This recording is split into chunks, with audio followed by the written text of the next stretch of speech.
মোক যদি আপোনালোকে বিচাৰে তেতিয়াহ'লে মোৰ কথা শুনক, নহ'লে মই আধাতে এই আন্দোলনটো ৰখাই দিব লাগিব।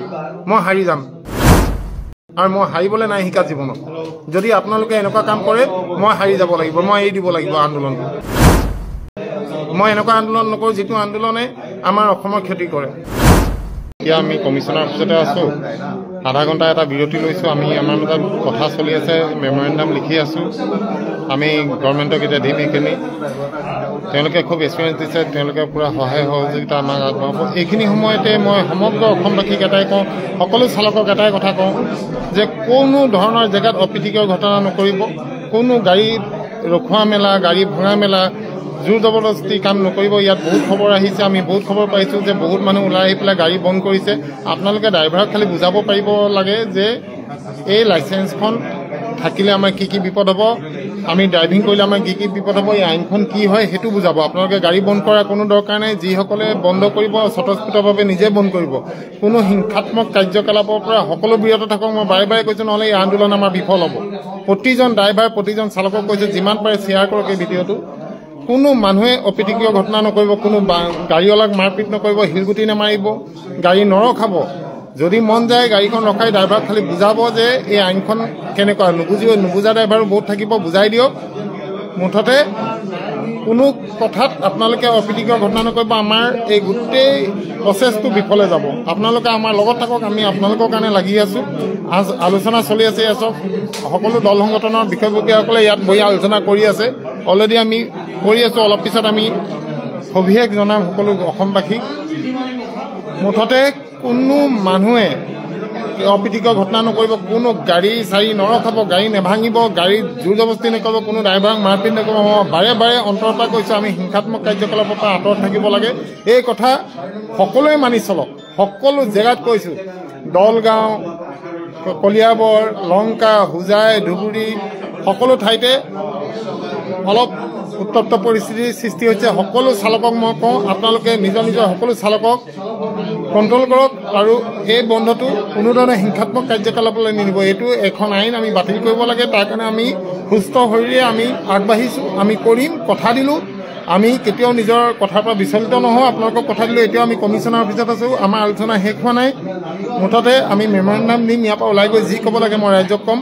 প্ৰতিজন চালকে, প্ৰতিজন মানুহে যি আমাক ছাপোৰ্ট কৰিছে, এই আন্দোলনটো ছাকচেছ কৰক। আপোনালোকে যদি ৰাস্তাত গাড়ী ভাঙে, গাড়ীলৈ শিলগুটি মাৰে, আমাৰ কাৰণে বিৰাট ডাঙৰ ক্ষতি হ'ব। কেতিয়াও একো নকৰিব। ইমাৰ্জেঞ্চি যিখিনি গাড়ী চলিছে চলিবলৈ দিয়ক, যিখিনি প্ৰাইভেট গাড়ী চলি আছে চলিবলৈ দিয়ক। কোনো গাড়ীক নৰখাব। খালি আপোনালোকে ড্ৰাইভাৰজনক বুজাওক যে এই আইনখনত কি আছে, তেওঁ জানে নে নাজানে, সিমানটো সুধিব। কোনো বেয়া কাম নকৰিব, এনেকুৱা কাম নকৰিব যিটো কামে আমাৰ গোটেই আন্দোলনটোত কলিমা সানি দিয়ে। তেনেকুৱা কাম ভুলতো নকৰিব। মই আপোনালোকৰ একদম হাতযোৰ কৰি পেলাই কৈছোঁ, কেতিয়াও বেয়ালৈ নিদিব এইটো আন্দোলন। এই আমি হিংসাত্মক আন্দোলন কেতিয়াও নকৰোঁ। কোনো দিন আমি ইয়াৰ এগেইনষ্টত নাযাওঁ। আমি অসমৰ মানুহ, আমি অসমৰ বেয়াটো কেতিয়াও নকৰোঁ। কোনো গাড়ী নেভাঙিব, কোনো গাড়ী ড্ৰাইভাৰ মাৰপিট নকৰিব, একো নকৰিব, একোৱেই নকৰিব। আপোনালোকে খালি আমাক সমৰ্থন দিয়ক। আপুনি যদি বুজি পাইছে, আপুনি আপোনাৰ বাহন নচলাব। আমি সিমানেই কৈছোঁ, এখন কৰ্মবিৰতি হয়, এখন আন্দোলন চকা বন্ধ নহয়। কাকো জোৰ জবস্তি বন্ধ নকৰাব। এই কথাটো মই বাৰে বাৰে কৈছোঁ। যিমান পাৰে সিমান শ্বেয়াৰ কৰক আপোনালোকে এইটো কথা। মই সঁচাকৈ বেয়া পাইছোঁ। অসমৰ ভিন্ন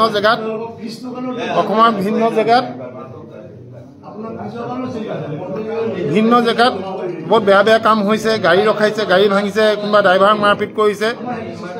তেনেকুৱা নকৰিব। কোনো মানুহে ক'তো একো নকৰিব। ডিব্ৰুগড়, তিনিচুকীয়া, ডুমডুমা, যোৰহাট, কোনো ঠাইত আপোনালোকে কোনো ধৰণৰ অপ্ৰীতিকৰ ঘটনা নকৰিব। আমি তেনেকুৱা কৰিবলৈ কাকো কোৱা নাই। চাব, বেয়া চক্ৰই আহি, দুচক্ৰই আহি পেলাই আমাৰ আন্দোলনটো বেয়া কৰি পেলাব। আপোনালোকে সেইটো কথাত চকু দিয়ক, সকলোৱে চকু দিয়ক। যোনে গাড়ী চলায় সেইটো তেওঁৰ ইচ্ছাৰ কথা।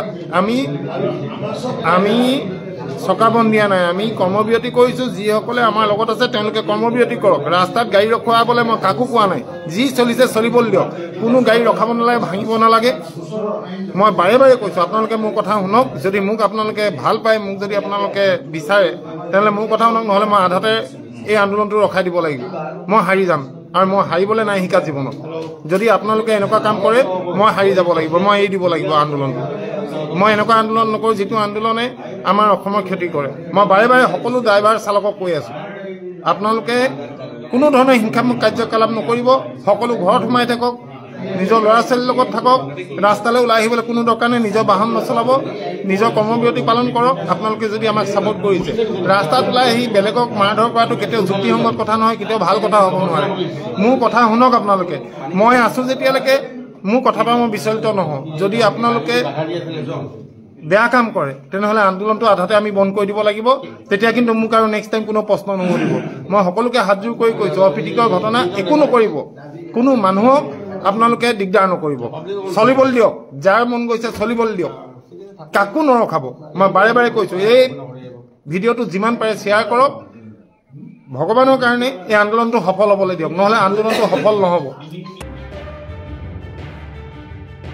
নমস্কাৰ লখিমপুৰ সীমা চফীৰ তৰফৰ পৰা আমি সমূহ ৰাজ্যলৈ ইংৰাজী নৱবৰ্ষৰ শুভেচ্ছা জনাইছোঁ ইংৰাজী নৱবৰ্ষৰ বাবে সীমা শ্বপিয়ে লৈ আহিছে বিভিন্ন ব্ৰেণ্ডত আকৰ্ষণীয় অফাৰ পুৰুষৰ বাবে আপ টু 50% ৰেহাই মহিলাৰ বাবে আপ টু 50% ৰেহাই শিশুৰ বাবে আপ টু 30% ৰেহাই